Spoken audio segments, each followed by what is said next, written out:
కర్నూలు జిల్లా ఎమ్మిగనూరు పట్టణ కేంద్రంలోని శిల్ప ఎస్టేట్ వైఎస్ఆర్సీపీ పార్టీ కార్యాలయంలో ఎమ్మిగనూరు వైఎస్ఆర్సీపీ ఇన్ఛార్జ్ బుట్ట రేణుక మాజీ ఎమ్మెల్యే చెన్నకేశవరెడ్డి ఆదేశాల మేరకు విలేకరుల సమావేశం ఏర్పాటు చేశారు. అనంతరం ఎమ్మిగనూరు పట్టణ వైఎస్ఆర్సీపీ అధ్యక్షులు కామార్తి నాగేశప్ప మాట్లాడుతూ ఎమ్మిగనూరు పట్టణ వైఎస్ఆర్సీపీ పార్టీ అభివృద్ధికి కృషి చేస్తామని అన్నారు. బూత్ స్థాయి నుంచి వైఎస్ఆర్సీపీ పార్టీని బలోపేతం చేయడానికి బాధ్యత పెట్టారు.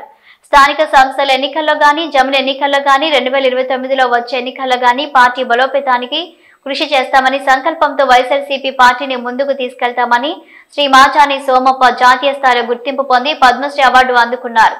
కుర్ని సామాజిక వర్గంలో గానీ అన్ని సామాజిక వర్గాలలో పట్టణ అభివృద్ధికి పాటుపడుతూ సహకరించారు. మాజీ ముఖ్యమంత్రి వైఎస్ జగన్మోహన్ రెడ్డి, ఎమ్మిగనూరు వైఎస్ఆర్సీపీ ఇన్ఛార్జ్ బుట్ట రేణుక, ఎమ్మిగనూరు మాజీ ఎమ్మెల్యే చెన్నకేశవరెడ్డి, ఎమ్మిగనూరు పట్టణ సీనియర్ నాయకులు జగన్మోహన్ రెడ్డి, ఎమ్మిగనూరు పట్టణ వైఎస్ఆర్సీపీ అధ్యక్షులుగా నన్ను గుర్తించి నియమించినందుకు ప్రత్యేక ధన్యవాదాలు తెలిపారు. ఈ కార్యక్రమంలో నందవరం మండలం అధ్యక్షులు శివారెడ్డి గౌడ్, గోనిగండ్ల మండలం వైఎస్ఆర్సీపీ అధ్యక్షులు కృష్ణారెడ్డి, వైఎస్ఆర్సీపీ మాజీ ఎల్ఎల్సీ గడ్డం నారాయణరెడ్డి, ఎమ్మిగనూరు పట్టణ వైఎస్ఆర్సీపీ మాజీ పట్టణ అధ్యక్షులు మాజీ నజీర్ అహ్మద్, వైఎస్ఆర్సీపీ నాయకులు, కార్యకర్తలు తదితరులు పాల్గొన్నారు.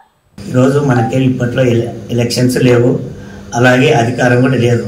కాకపోతే మన మీద నాయకులు పెట్టినటువంటి నమ్మకం ఏమంటే బూత్ స్థాయి నుంచి ఈ యొక్క వైఎస్ఆర్సీపీ పార్టీని బలోపేతం చేయడానికి మాపై ఇది హోదా కాదు, బాధ్యత పెట్టారు. ఇటువంటి బాధ్యతలో నేను ప్రతి కార్యకర్తను, తర్వాత బూత్ కమిటీ నుంచి ప్రతి ఒక్క సహకారంతో, అలాగే ఇందులో అనుభవం నాయకులు ఉన్నారు, వారి సహకారం తీసుకుంటూ పార్టీని బలోపేతం చేస్తూ 2027లో అన్నా ఎలక్షన్ రాని, అలాగే 29లో రాని, ఎప్పుడైనా సరే, లేకపోతే 25లో 26లో వచ్చేటువంటి స్థానిక సంస్థల ఎలక్షన్ రాని కానీ మన పార్టీ పూర్తిగా సిద్ధం అయ్యే రకంగా పట్టణంలో తయారు చేయాలనేటువంటి సంకల్పం తీసుకున్నాను. ఈ సంకల్పం సాధించడానికి మిత్రులందరి సహకారం తీసుకుంటూ పార్టీని బలోపేతం చేస్తున్నాను.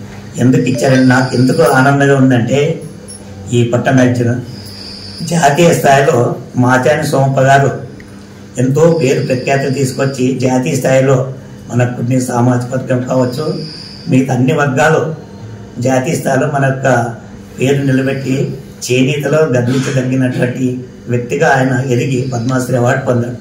అటువంటి ఈ భూమిలో నాకు ఇటువంటి నాయకులు, మన పార్టీ అధ్యక్షుడు వైఎస్ జగన్మోహన్ రెడ్డి గారు కావచ్చు, అలాగే బుట్ట రేణుకమ్మ గారు కావచ్చు, అలాగే మన మాజీ ఎమ్మెల్యే గారు చెన్నకేశవరెడ్డి గారు నన్ను గుర్తించి ఇటువంటి అవకాశం ఇచ్చినందుకు వారికి నేను ప్రత్యేకంగా ధన్యవాదాలు తెలుపుకుంటున్నాను.